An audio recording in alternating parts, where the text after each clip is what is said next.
जिले में रामलला प्राण प्रतिष्ठा को लेकर उत्साह है। शहर के मंदिरों और गली मोहल्ले में धार्मिक आयोजन किए जा रहे हैं।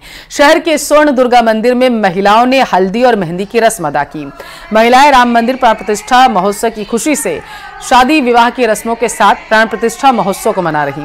महिलाएं श्री राम के भजन गाकर पूरे ही रस्मों के साथ श्री रामलला प्राण प्रतिष्ठा महोत्सव मना रही हैं। 21 जनवरी को गुप्तेश्वर महादेव मंदिर से स्वर्ण दुर्गा मंदिर तक कलश यात्रा निकाली जाएगी। 22 जनवरी को मंदिर में हवन कीर्तन, शाम को दीपोत्सव पर्व मनाया जाएगा।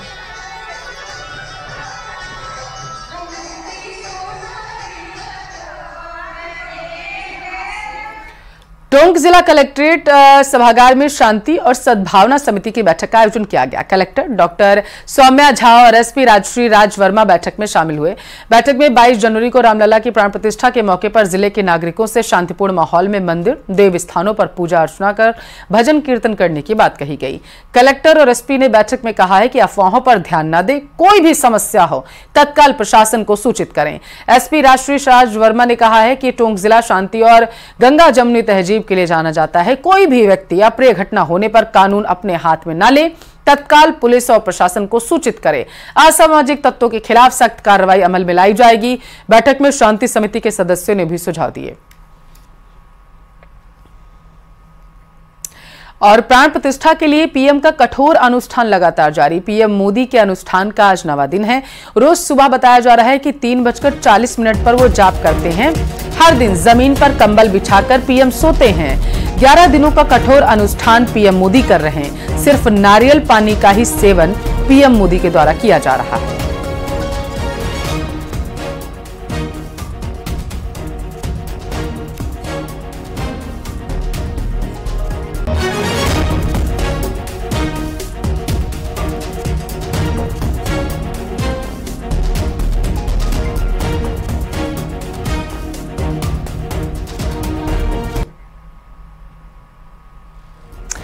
तो 11 दिनों का संकल्प लिया था पीएम मोदी ने। अनुष्ठान इस दौरान किया जा रहा है पीएम मोदी की तरफ से, क्योंकि प्राण प्रतिष्ठा से पहले 11 दिनों का संकल्प लेकर अनुष्ठान की तैयारी की गई थी। अब सिर्फ जिसको बलीभूत पीएम मोदी निभाते हुए नजर आ रहे हैं। नारियल पानी का सेवन कर रहे हैं और जमीन पर लेट रहे हैं। अयोध्या में रामलला की मूर्ति की प्राण प्रतिष्ठा का क्रेज अब लोगों के सिर चढ़कर बोलने लगा है। आम हो या फिर खास, हर कोई इस दिन के लिए कुछ ना कुछ प्लान कर रहा। गर्भवती महिलाओं के 22 जनवरी को ही डिलीवरी की प्लानिंग के बाद अब डॉक्टर्स भी कुछ खास प्लान कर रहे हैं। रिपोर्ट में देखिए आप।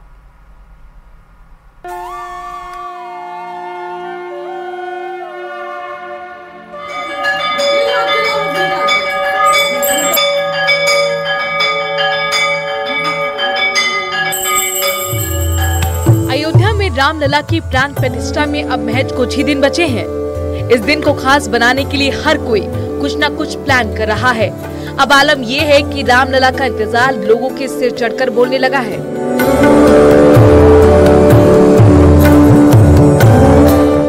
गर्भवती महिलाओं ने 22 जनवरी को ही डिलीवरी करने के दिन के तौर पर चुना है, जिसके बाद अब भगवान राम की असीम आस्था ही है कि विज्ञान को मानने वाले भी भक्ति से सराबोर नजर आ रहे हैं।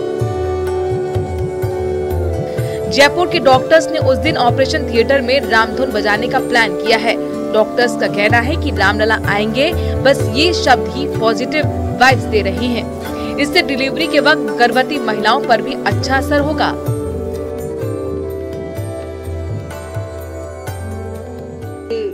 हमको भी बहुत अच्छा लगता है। दूसरा, पेशेंट के दिमाग में भी बहुत पॉजिटिव विचार आते हैं। और उस दिन इतना बड़ा दिन है तो रामधुन तो बजनी ही चाहिए। एटलीस्ट हम अयोध्या नहीं जा सकते तो कम से कम यहाँ पे हम ये काम कर सकते हैं कि हमको यहाँ लगे। हाँ, इतना ही नहीं, सिजेरियन के बाद बच्चों को पीली पोशाक पहनाई जाएगी। बच्चों, उनके मन में भगवान की ये तस्वीर है जिसमें वो पीली पोशाक पहनते हैं। इसी कारण बच्चों को भी पीली पोशाक पहनाने का प्लान है। हमने हमेशा जब भी श्री राम की तस्वीर देखी है तो हमेशा उन्होंने पीले वस्त्र ही पहने होते हैं। और ये बहुत उत्सव वाला दिन है, तो जब भी पीले वस्त्र पहनते हैं तो एक उल्लास और मन में हर्षोल्लास, मतलब उल्लास और अच्छा लगता है कि पीले वस्त्र मतलब कोई फेस्टिवल है। इसलिए हम बच्चों को चाहते हैं कि वो भी पार्ट बने इसका। दरअसल 22 जनवरी के आसपास जिन गर्भवती महिलाओं को ड्यू डेट है, उनमें से कई ने 22 जनवरी को ही सिजेरियन करने की इच्छा जताई है। ऐसे में डॉक्टर्स मेडिकली फिट गर्भवती महिलाओं की डिलीवरी करने को तैयार हो गई हैं। नॉर्मल डिलीवरी वाले भी चाहते हैं मैडम 22 को हो जाए, लेकिन उनका हम कुछ नहीं कह सकते। लेकिन कईयों का प्लान सिजेरियन होता है, तो जैसे हमने रेंज दी उनको कि 20 से 25 के बीच में कभी भी करा लें। तो वो सबसे पहले मेरे पास पेशेंट आई, मेरे दिमाग में इतना नहीं था, उसके एकदम आके उसने बोला कि नहीं मैडम अगर आपने ये रेंज दी है तो मैडम हम 22 जनवरी को कराएंगे। तो मैंने कहा अच्छा हाँ अच्छा इस तरह क्यों करा रहे हैं आप 22 जनवरी को? तो उन्होंने कहा कि 22 जनवरी को इतना बड़ा दिन है, इतना बड़ा मूड का दिन है और ये हमारे लिए बहुत ही यादगार दिन है, ऐतिहासिक दिन है।